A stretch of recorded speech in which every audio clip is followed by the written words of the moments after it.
বন্ধুরা ফাইনালি সবগুলো চপ কিন্তু নামিয়ে নিয়েছি। এই যে পুঁই পাতা, আর কতটা মুসমুসে বুঝতে তো পারছেন। আর দেখুন ভিতরটা কত সুন্দর, একদম তুলতুলে আর মুসমুসে হয়েছে কতটা, সেটা তো বুঝতেই পারছেন যে কতটা মুসমুসে হয়েছে। আপনার দাদা ভাই খালি খেয়ে নিয়েছে, বলছে দারুণ হয়েছে খেতে। এটা কিন্তু আমার গাছের পুঁই পাতা, সেটা কিন্তু আমি তুলে নিয়েছি। তোলাটা আপনাদের সাথে শেয়ার করতে পারিনি, তবে সঙ্গে থাকুন কিভাবে এই পুঁই পাতার চপ বা বড়া যেটাই বলুন করতে থাকি। সঙ্গে থাকুন, এভাবে মুসমুসে কিভাবে হয়, মুসমুসে কিভাবে করবেন পুঁই পাতার বড়া, সেটাই দেখার পালা। তবে সঙ্গে থেকে দেখতে থাকুন, একটা লাইক দিয়ে ভিডিওটি কন্টিনিউ করবেন আর পুরো ভিডিওটি জুড়ে থাকবেন। নমস্কার বন্ধুরা, সবাই কেমন আছেন? আমি পাপড়ি কুকিং হাউস থেকে চলে আসলাম আপনাদের মাঝে। আজকে শেয়ার করব বাগান থেকে নিয়েছি পুঁই পাতা তুলে, আর এখানে বড় ছোট পুঁই পাতা সব তুলে নিয়েছি, কারণ এই পাতাগুলো ছিল গোড়ায়। আর এখানে কোনো পাতা মানে আগা ছিল না, আগাগুলো খেয়ে নিয়েছি, আর গোড়ার পাতাগুলো সব তুলে নিয়েছি। আর বৃষ্টি হচ্ছে, এই পাতাগুলো তুলে না খেলে তাহলে কিন্তু এটা খেয়ে যাবে, নষ্ট হয়ে যাবে বৃষ্টিতে। তার জন্য আজকে পাতাগুলো ছিঁড়ে নিয়েছি। আজকে করব পাতার বড়া। বড়া করার জন্য এখানে মুসুরির ডাল ভিজিয়ে নিয়েছি। মুসুরির ডালটা হাফ বাটা করে নেব। পেঁয়াজটা দেবো কুচি করে, এখানে বড় সাইজের 3টা পেঁয়াজ নিয়েছি। পেঁয়াজটা কুচি করে দেবো, পেঁয়াজটা ব্লেন্ডার করব না। আর ব্লেন্ডার করে নেব কাঁচামরিচ আর সাথে রসুন, তবে ডালের সাথেই ব্লেন্ডারটা করে নিচ্ছি। এখানে দিয়ে দিলাম বড় সাইজের 3টা রসুন বেছে, আর দিয়ে দিলাম কাঁচামরিচ। কাঁচামরিচটা আপনারা বুঝে দিবেন, এটা কিন্তু অনেক ঝাল, আমরা একটু ঝাল পছন্দ করি, তাই কিন্তু কাঁচামরিচটা দিয়ে দিয়েছি। এখানে এখন দিয়ে দিচ্ছি ডালটা নিয়ে আর একসাথে সব ব্লেন্ডার করে নিয়ে আসছি বন্ধুরা। আর এদিকে পাতাটা কুচি কুচি করে কেটে নিচ্ছি অফ ক্যামেরায়, আর ডালটাও আমি ব্লেন্ডার করে নিচ্ছি অফ ক্যামেরায়। সঙ্গে থাকুন বন্ধুরা। এই যে বড় বড় কয়েকটা পেঁয়াজ কেটে নিয়েছি, এখানে 5টা পেঁয়াজ কেটে নিয়েছি, আর শাকটাও একটু বড় করে কেটে নিয়েছি। আর শাকটা কাটা ফাইনালি হয়ে গেছে। আর এদিকে আমি ডালটাও অফ ক্যামেরায় ব্লেন্ড করে নিয়েছি। এই যে দেখুন, একদম মিহি করি নাই, এভাবে করেছি বন্ধুরা। এই যে দেখুন সবগুলো ডাল দিয়ে দিয়েছি। এখন আমি হলুদ লবণ মরিচ দিয়ে মেখে নেব। এখানে মরিচটা ব্লেন্ডার করে নিয়েছি, রসুন ব্লেন্ডার করে নিয়েছি, দিয়ে দিচ্ছি ধনে ও জিরার গুঁড়া, দিয়ে দিচ্ছি হলুদের গুঁড়া, আর সামান্য একটু মরিচের গুঁড়ো দিয়ে দেবো সুন্দর একটা কালারের জন্য। এখানে স্বাদ অনুযায়ী লবণ দিয়ে দিলাম। এখন সব কিছু দিয়ে হাত দিয়ে একটু মেখে নিচ্ছি।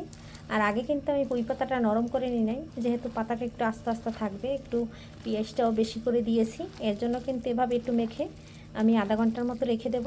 লবণ যেহেতু দিয়েছি একদমই নরম হয়ে যাবে। আধা ঘন্টা পরে কিন্তু আমি ভেজে নেব। তবে বন্ধুরা সঙ্গে থাকুন, স্কিপ করবেন না। এই যে দেখুন খুব সুন্দর করে কিন্তু মেখে নিয়েছি। এখানে আমি ভাজার সময় দিয়ে দেবো একটু কর্নফ্লাওয়ার। কর্নফ্লাওয়ারটা কিন্তু এখন দিচ্ছি না, তাহলে চপটা কিন্তু একদম মুসমুসে হবে। এই পুঁই পাতার চপ একদম মেখে নিলাম বন্ধুরা। এই যে দেখুন পুঁই পাতাটা দিয়ে কতটা জল ছেড়েছে। এখন এখানে দিয়ে দিচ্ছি একটু চালের গুঁড়া, আর এখন দেবো কর্নফ্লাওয়ার। এই যে দেখুন 2 চামচ এখানে কর্নফ্লাওয়ার নিয়েছি, আর এখানে একটু চালের গুঁড়া নিয়েছি, আতপ চালের গুঁড়া। এখন আমি এটা দিয়ে ভালো করে মেখে নিচ্ছি। আর ওদিকে ফ্রাই প্যান বসিয়ে দিয়েছি।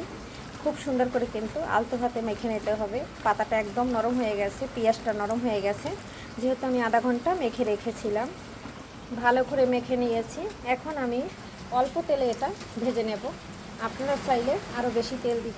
পুঁই পাতার বড়াটা সবসময় অল্প তেলে ভাজতে হয়, কারণ পুঁই পাতাটা নরম, এতে তেল টেনে নিয়ে যায়। তার জন্য তেল কিন্তু আমাদের শরীরের জন্য খুবই ক্ষতিকর। তার জন্য এভাবে বন্ধুরা অল্প তেল দিয়ে ভাজলেই ভালো, আর এতে কিন্তু মুচমুচে হবে। আর বেশি তেল দিয়ে ভাজলে একটু নরম হবে, পরে ছেড়ে দিবে। এখানে দেখুন আমি কটা দিয়ে দিচ্ছি, 8 পিস। 8টা ভেজে নিচ্ছি, তারপরে আবারও আরেক ব্যাচ হবে বন্ধুরা। এটা কিন্তু কোনোভাবে ঢাকতে হবে না, আর আমি কিন্তু জালটা হাই হিটে রেখেছি। আপনারা ঢাকলে ঢাকতে পারেন, কারণ আধা ঘন্টা মেখে রাখলেই পুঁই পাতাটা একদম নরম হয়ে যায়। আর আমরা সবাই জানি যে পুঁই পাতা অল্প জালে একদম সিদ্ধ হয়ে যায়। আর খুব সুন্দর করে কিন্তু আমি উল্টে পাল্টে এই যে একদম ভেজে নিচ্ছি। আর যখন আমি উল্টে দিচ্ছি তখন একটু চাপ দিয়ে দিচ্ছি, তাহলে খুব সুন্দর করে একদম সমান হবে। যেহেতু আমি গোল গোল করে দিয়েছি এই যে। আর অল্প তেলেই ভেজে নিলে এই তেলটা কিন্তু টানবে না, আর একদম মুসমুসে হবে। সবগুলো কিন্তু আমি উল্টে দিলাম, আর কত সুন্দর উল্টে যাচ্ছে। এই পাশটা হলে নামিয়ে নেব।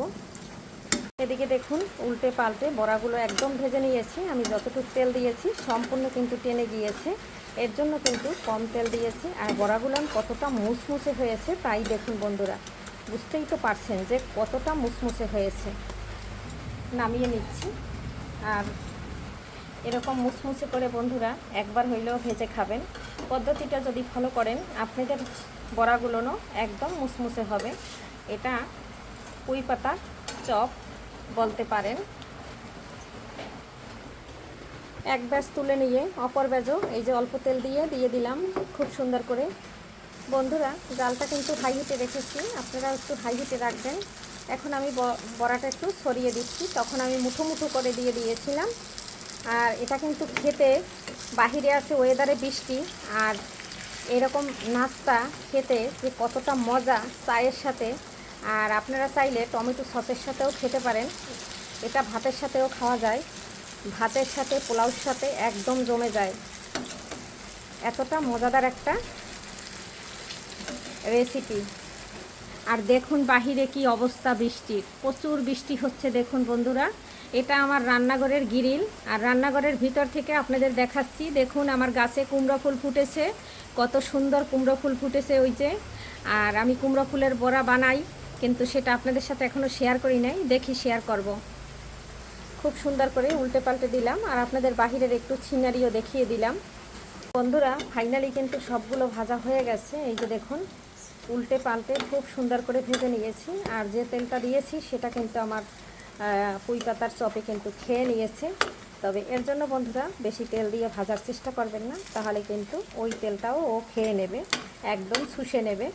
তবে এভাবে অল্প তেল দিয়ে আপনারা এভাবে একটু হাই হিট করে ভেজে নেবেন, তাহলে কিন্তু আপনার ভাজাটাও খুব সুন্দর করে হবে আর একদম মুসমুসে হবে। এই যে খুব সুন্দর মুসমুসে হয়েছে। বন্ধুরা আজকের মতো বিদায় নিচ্ছি, সবাই ভালো থাকবেন, সুস্থ থাকবেন। সবগুলো বড়া একদম ভাজা হয়ে গেছে, আপনারা চপও বলতে পারেন। আর কীরকম হয়েছে দেখতে তো বুঝতে পারছেন, একদম মুসমুসে খাস্তা। আর আজকের মতো বিদায় নিচ্ছি, সবাই ভালো থাকবেন, সুস্থ থাকবেন। আবারও দেখা হবে নতুন রেসিপিতে। এ পর্যন্ত সবাই সুস্বাস্থ্য কামনা করে বাই।